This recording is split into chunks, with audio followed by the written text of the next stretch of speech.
Good evening students. Power mind institute app में आप सभी लोगों का स्वागत है। मैं रोहित सारस्वत इलेक्ट्रिकल फैकल्टी आप सभी लोगों का यहाँ पर इस चैनल पर स्वागत करता हूँ। यहाँ पर हमारे सामने ये एक साइन वेव फॉर्म है।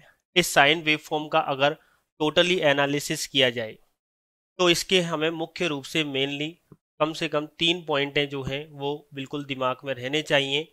अगर हमें इस एसी वेव फॉर्म, तो एसी बहुत सारे टाइप की होती है, स्क्वायर वेव फॉर्म भी होती है, ट्रायंगुलर भी होती है, बट हमारे घरों के अंदर जो सप्लाई आ रही है एसी, उसमें जो वेव फॉर्म होती है वो वेव फॉर्म है साइनोसॉइडल वेव फॉर्म। इसका हमें एनालिसिस करना है। इसके लिए हमें 3 चीज़ों की आवश्यकता है, ज़रूरत है। पहला, एवरेज वैल्यू कि आपके इस टोटल वेवफॉर्म की एवरेज वैल्यू क्या होती है, औसत मान क्या होता है, इसका वर्ग माध्य मूल मान क्या होता है, और साथ ही साथ में इसका शिखर गुणांक, रूप गुणांक, जिसको पीक फैक्टर या फॉर्म फैक्टर भी कहते हैं।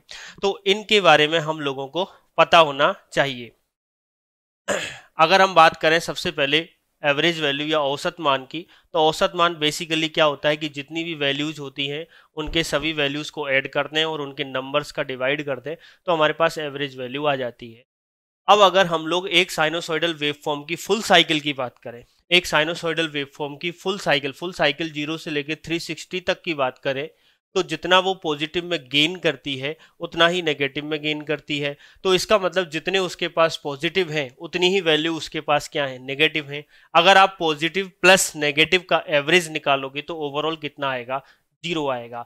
इसका मतलब ये होता है कि एक पूर्ण चक्र में अगर हम एक फुल साइकिल के लिए अगर एक साइनोसॉइडल वेवफॉर्म का एवरेज वैल्यू आप अगर निकालोगे तो वो कितना होता है, 0 होता है। इसीलिए कभी भी हम लोग एक फुल साइकिल के लिए साइनोसॉइडल वेवफॉर्म का एवरेज वैल्यू कैलकुलेट नहीं करते हैं, नहीं निकालते हैं। तो बाई चांस अगर एग्जाम में एक क्वेश्चन आ जाए कि एक पूर्ण तरंग के लिए औसत मान कितना होता है, तो वो आपको कितना करना है, 0 करना है।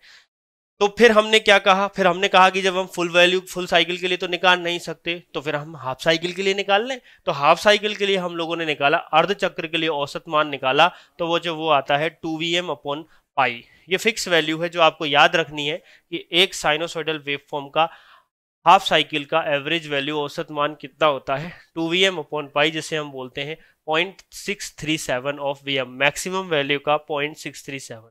ये वैल्यू आपको याद होनी चाहिए एग्जाम के पॉइंट ऑफ व्यू से, क्योंकि अगर न्यूमेरिकल आ जाता है तो वहां पर हम डिवाइड करने के लिए नहीं बैठेंगे पाई 3.14 लिख करके, तो हम डायरेक्टली उसका आंसर निकालेंगे। ठीक है, अगली बात करते हैं हम लोग वर्ग माध्य मूल मान की। वर्ग माध्य मूल मान होता है हमारा RMS value, root mean square value, root mean square. Root का मतलब हो गया वर्गमूल, मीन का मतलब हो गया आपका माध्य, और स्क्वायर का मतलब हो गया वर्ग। मतलब पहले वर्ग करो, फिर उसका मीन निकालो एंड उसका फिर अंडर रूट ले लो।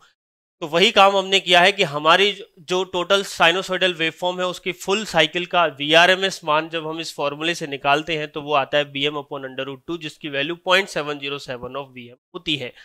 ये वैल्यू भी आपको एग्जाम पॉइंट ऑफ व्यू से याद करनी है, रटनी है, आप कुछ भी समझ लीजिए, पर ये आपको याद होनी ही चाहिए, क्योंकि कभी कभी एग्जाम में डायरेक्टली क्वेश्चंस पूछे जाते हैं। So VRMS equal to VM by under root 2 होता है, जिसकी वैल्यू आपको डायरेक्टली 0.707 ऑफ वीएम याद करनी है। अगली बात करते हैं बच्चों, हमारा थर्ड नंबर पर था शिखर गुणांक। शिखर गुणांक जिसे पीक फैक्टर कहते हैं, इसका दूसरा नाम श्रृंग गुणांक भी है, जिसे क्रेस्ट फैक्टर भी कहते हैं।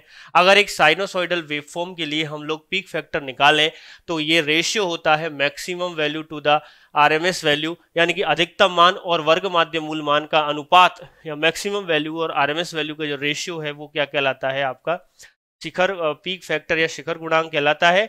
हम लोगों ने जब इसे कैलकुलेट किया, मैक्सिमम वैल्यू में आपकी आरएमएस वैल्यू को जब डिवाइड किया, तो जो हमारे पास वैल्यू आई that is under root 2 and this is equal to 1.414।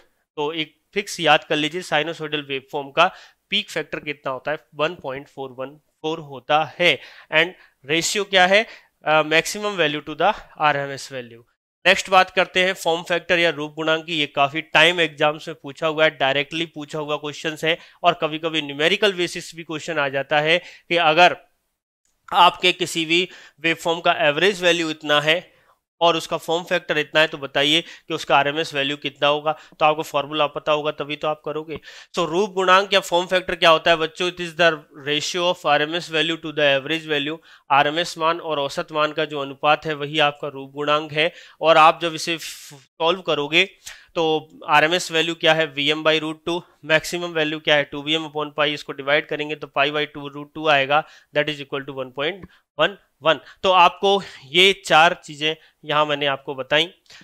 फिर हम लोगों ने सबसे इंपॉर्टेंट चीज एसी सप्लाई के लिए जो होती है वो है पावर फैक्टर, क्योंकि कहीं ना कहीं डीसी सप्लाई और एसी सप्लाई में जो डिफरेंस क्रिएट करता है वो आपका पावर फैक्टर ही है। अगर आप सप्लाई की पावर की बात करोगे तो डीसी में VI होता है, P = VI, जबकि आपकी एसी सप्लाई में VI cos phi होता है। तो जो cos phi है वही पावर फैक्टर है। So the cosine of angle between V and I, या V और I के मध्य के बीच का जो कोण है उसकी जो कोज्या है, कोज्या का मतलब कोसाइन जो है, वही आपका क्या कहलाता है? Power factor.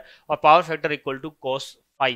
फाई क्या है? It is the angle between voltage and current. यह वोल्टेज और करंट के बीच का एंगल होता है। अब करंट आपकी आगे भी हो सकती है, यहां देखिए करंट आपकी पीछे चल रही है, तो करंट आपकी आगे भी हो सकती है, करंट वोल्टेज के ऊपर भी हो सकती है, करंट वोल्टेज से पीछे भी हो सकती है। It is totally dependent on the type of load.